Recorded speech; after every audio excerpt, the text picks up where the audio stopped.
Hello, Danielle. Hey, Hannah. Okay, well, we are in our fourth and final mini series here. We're going to spend about 15 minutes talking about systems theory and practice. And Danielle, this is a cornerstone of social work. This is a cornerstone of social work. When we think about social workers, we often think about them as systems therapists or systems providers. And so that has a lot of different meanings when we start to consider like what are the systems that are at play here and what are the mechanisms of change and how are we involved as professionals. So I think it's kind of interesting and probably creates the most kind of structure if we look at it through the waves of kind of organization when it comes to systems theory. So when we think about that first wave, and the impact that had on our field, we're really kind of talking about sociological perspectives of like how individuals relate to each other, how those folks then relate to their larger communities, and how they're sort of structured in these ways that bidirectionally benefit and create safety and protection for folks that are involved. So this recognition that we are interdependent and we have both needs from each other, but we also have some resources that we end up sharing on each other. And there's this kind of push-pull relationship that occurs that sort of creates a flow of resources, of relating, of dependence.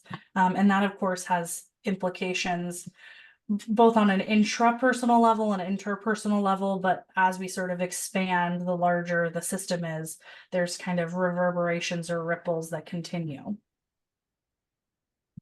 Amazingly stated. So that's the first wave, Thank right? you. Yeah, You're welcome. So that's the first wave.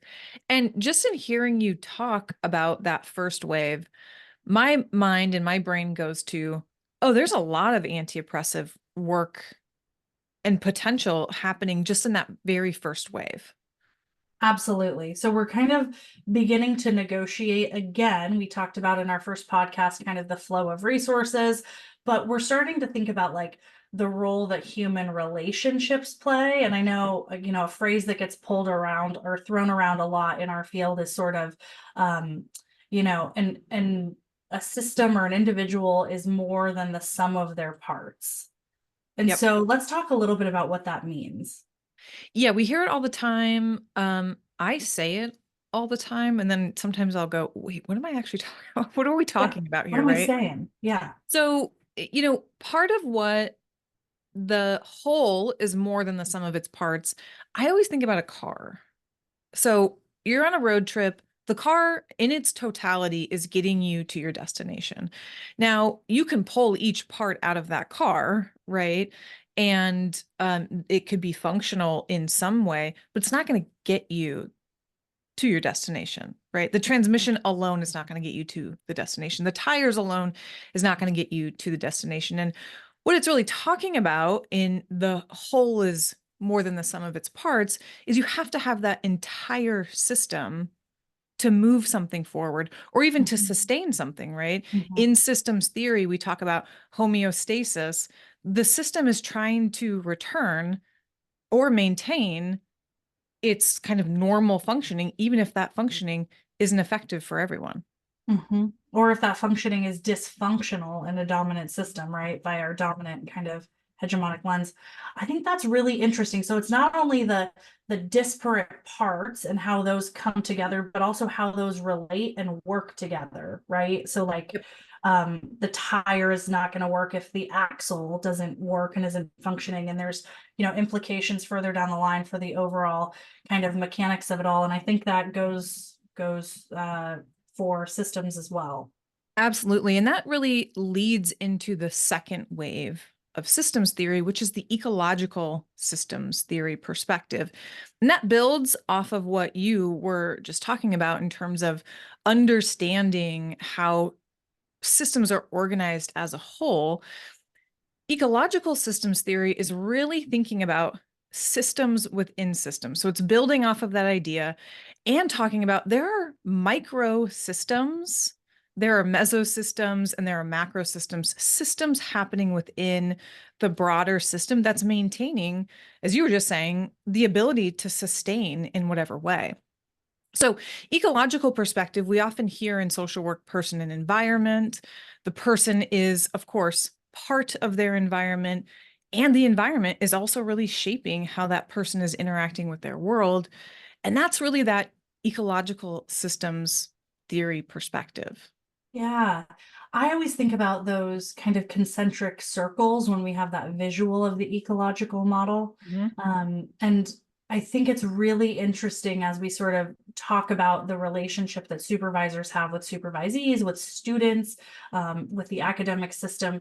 And we get into these concepts like transference and countertransference and what that actually means as we are a system embedded in a system, interacting with many other systems. And then we add on that layer of intersectionality, like we talked about with our oppression podcast. And so there are so many layers to this, and there's some shared language that we have with our students around micro, meso, and macro interactions and systems that we engage with as social workers. Yeah, and you can really see in the ecological systems theory perspective how oppression is maintained, right? Mhm, Within systems of systems, but also we can see resilience in the mhm. ecological systems perspective. We can see that folks have great connections to churches or their faith or an art community or their neighborhood. And so there's a lot of potential both for recognizing oppression and then performing and practicing anti-oppressive work. Absolutely. And I think even helping students sort of conceptualize or envision where they want to start out with in their career. Is it micro work, meso work, or macro work, and what angles they might take and different ways they might sort of vision themselves moving through those systems as a systems therapist that can do a whole lot of stuff with an MSW or an LCSW. And then the ways that they can actively kind of work to dismantle those systems from various angles, right? Because it's going to Yeah. take a lot of different angles and a lot of different folks to kind of begin dismantling those.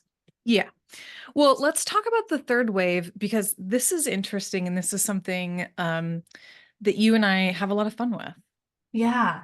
Okay, so the third wave is postmodernism, and postmodernism is really it's kind of a vague amorphous definition when we think about postmodernism, which is really ironic because that is sort of the nature of postmodernism, but it's got some different kind of language based on which field you're in, whether it's philosophy or sociology or economics.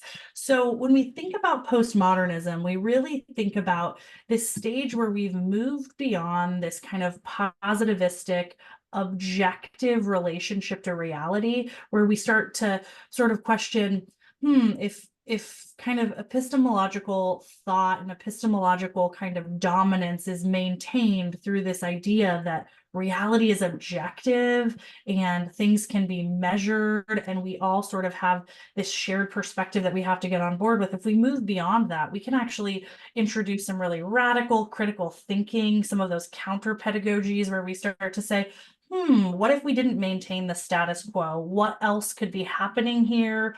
What else might be the cause? We start sort of looking at those antecedents and consequences a little bit differently. And this is where we start to see, of course, Foucault come up a lot, and that's taken that Marxist lens and sort of assessing power through this really new way that's, of course, very time bound to what's happening. But students, we've talked about this a lot, but students either love or hate postmodernism. Yeah. It's kind of a mind blower. So what are your thoughts on postmodernism and bringing it into the classroom and introducing this like counter pedagogy that's a little bit hard to get your arms around? Yeah, and I appreciate that you said students either really like it or they really don't like it. It's an uncomfortable place for a lot of people to hold complexity, hold diversity of thought, and diversity of truth. And then the fluidity of systems and their kind of interactions and interplay.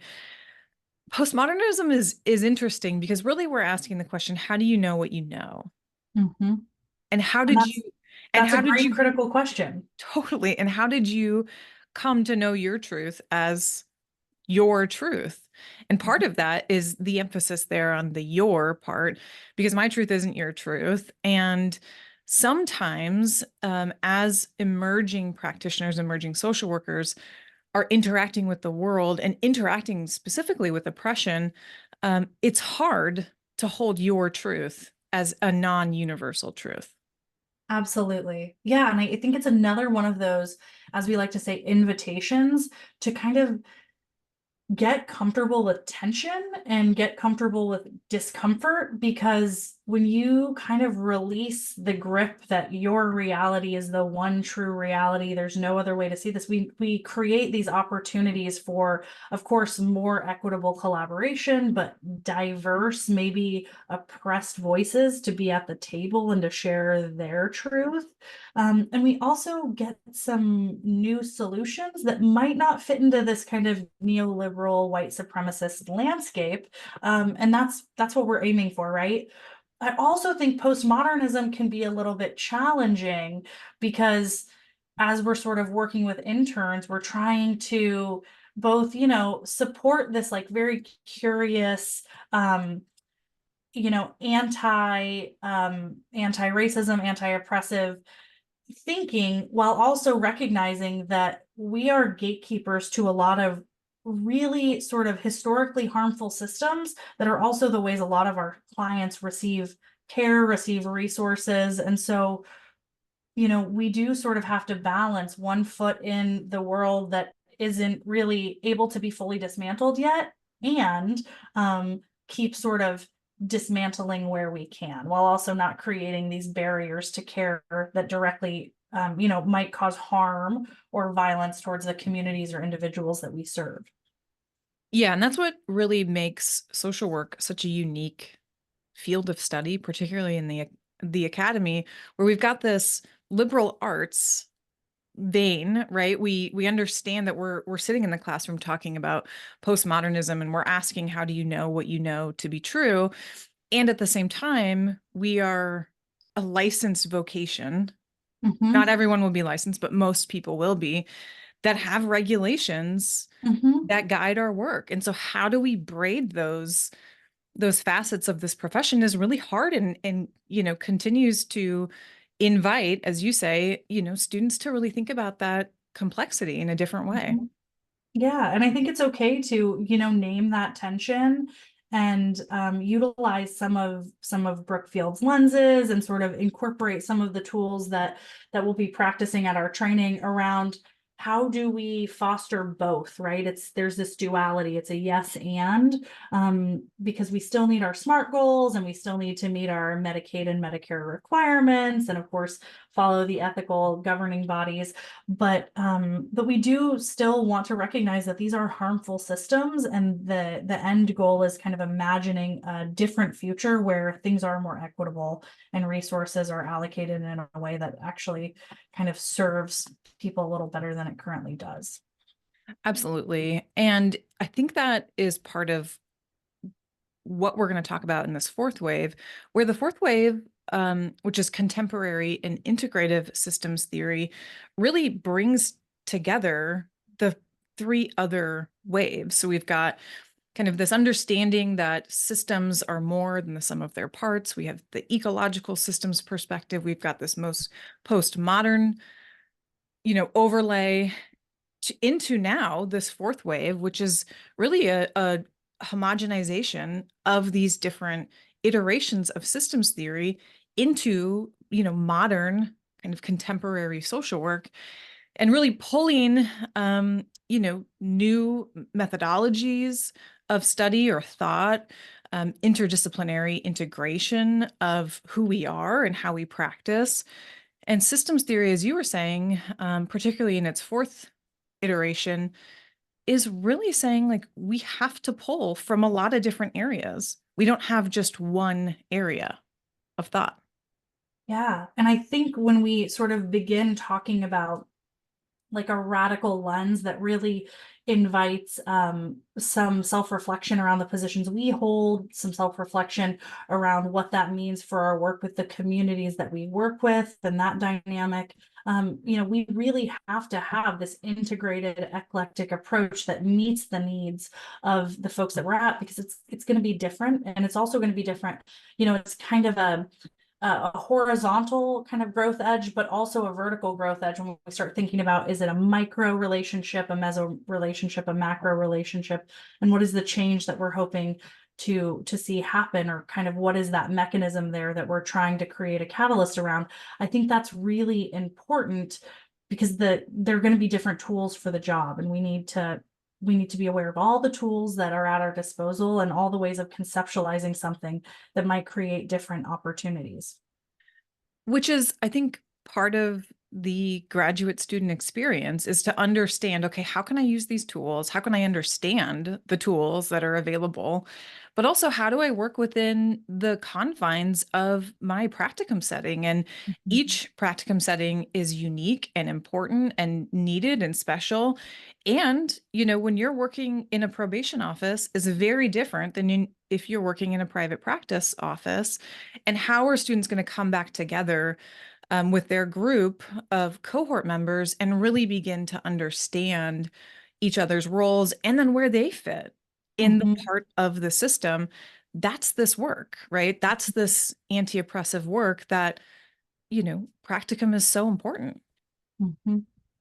So it's really an opportunity to begin sort of creating some language around these experiences, connecting theory to praxis, beginning to understand what it looks like in real world application. And then, of course, discussing that in group supervision, in your practicum site, with your supervisor, with your professors, and beginning to sort of feel out, how does that feel for me as a provider and as an emerging change agent in these spaces? And to acknowledge the parallel frustration.